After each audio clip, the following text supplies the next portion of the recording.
Lewis Bedford, and I'm a board member of Progress Texas. Progress Texas is one of the most important organizations in the state. The fact of the matter is Progress Texas actively pushes and forces the state forward on a lot of issues that, in all honesty, we need to be pushed forward on, whether it's marijuana, whether it's human rights, whether it's immigration, whether it's reproductive justice access and abortion specifically. There needs to be an entity that actively advocates for those people and for those communities and for those issues, and that's Progress Texas, and that's why I'm involved. 200 years ago, Frederick Douglass once said, "Power concedes nothing without a demand. It never did and it never will." So we have to demand for our voices to be heard, and we have to demand justice for each and every one of us, because if not now, when? If not you, who?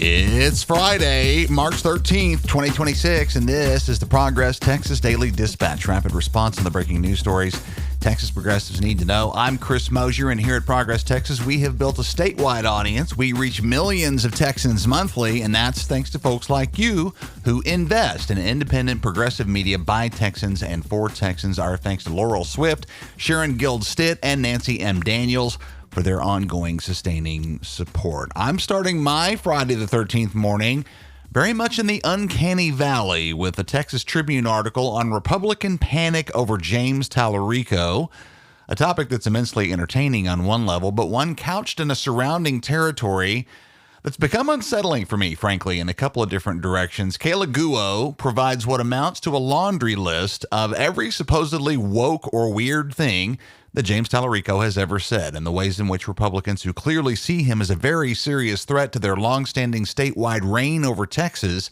are having fits about each of them. So let's hit a few. For example, Talarico's 2019 characterization of Jesus Christ as, quote, the clearest anti-Trump we have, unquote.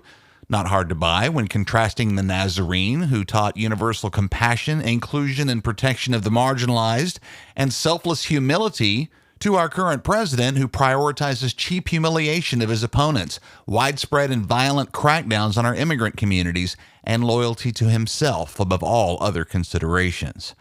Talarico's support of civil rights groups advocating for, quote, educational equity, economic opportunity, and police reform, unquote, with the hashtag Black Lives Matter, which they do, of course, 1,000%.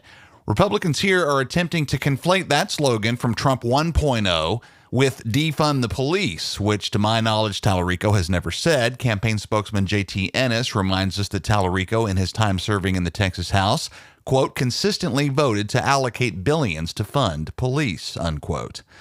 One of Talarico's favorite metaphors, quote, our border should be like a front porch. It should have a welcome mat out front and a lock on the door, unquote.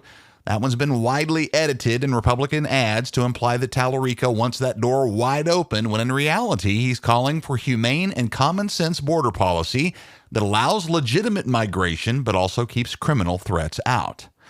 On race, the Talarico, quote, white skin gives me and every white American immunity from the virus, but we spread it wherever we go, unquote, refers to the plague of historic systemic racism that does indeed underlie all of American society, and the moral requirement that white Americans both recognize racism and take active steps to challenge it. Again, agreed all the way.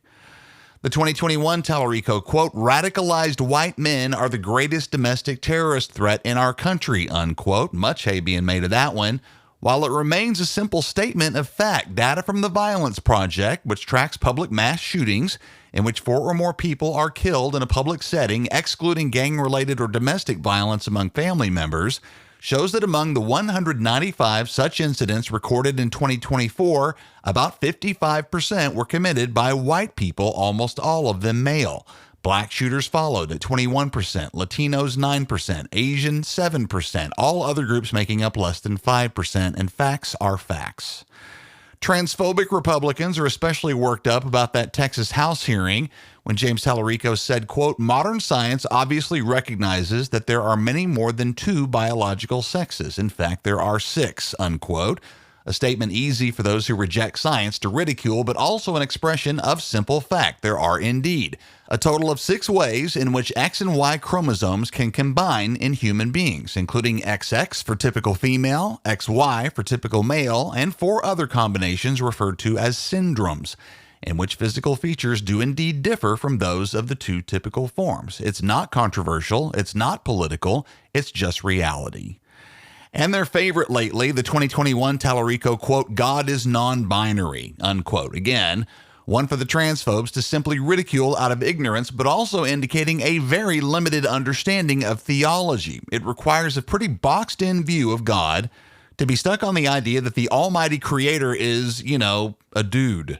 Talarico might be faulted slightly here for overestimating the sophistication of his audience when referring to concepts like the idea that God may exist beyond the human categories of male and female, that God is by nature a spiritual entity and therefore does not have a biological sex, that the attempt to assign a rigid gender binary to the divine comes from very human conceptual limitations, that God may encompass all of humanity, that he may transcend the physical labels that define the crude biological matter that dictates our lives here on Earth. In short, with this one, tell me you're small-minded without telling me you're small-minded.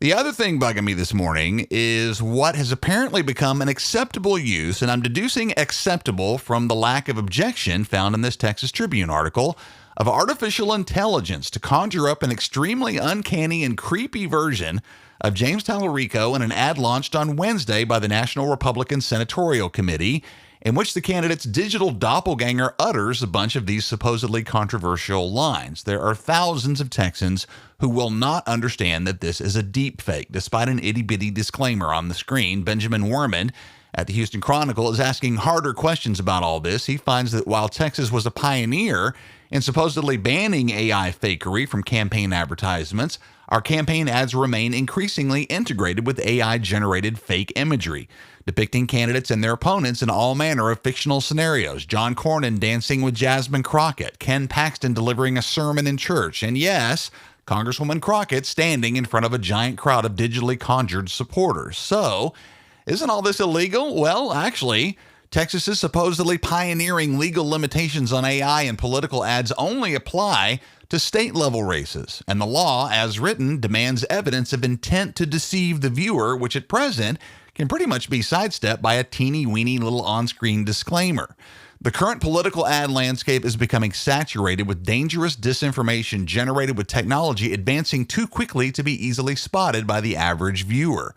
Republicans treat this as a game, as though it's the same as a political cartoon meant to entertain rather than to deceive. Werman talked to former Republican Texas House Speaker Dade Phelan, who said, quote, "You could pick out AI 2 years ago. It's tough right now. I get duped. We all do. It's just a matter of time when it actually flips an election," unquote.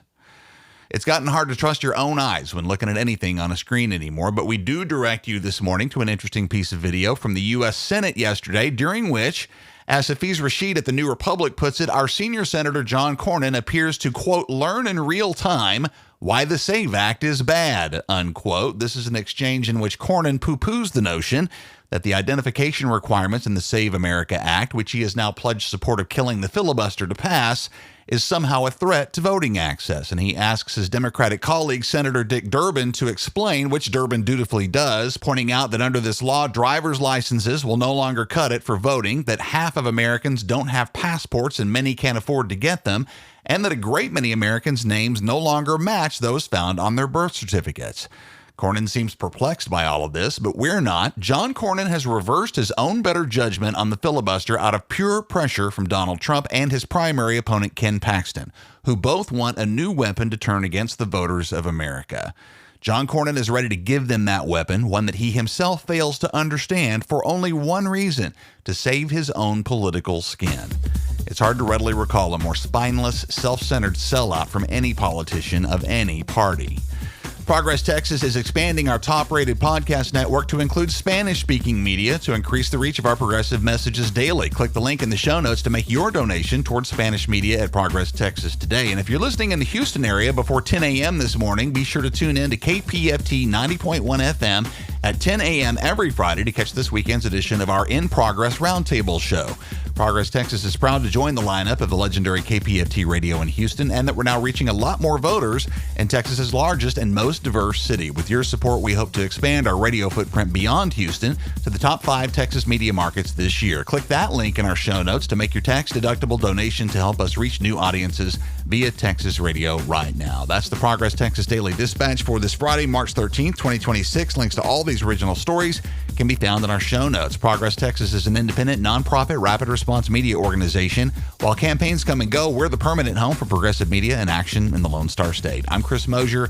Thanks so much for listening. Have a terrific weekend, and we'll see you again on Monday.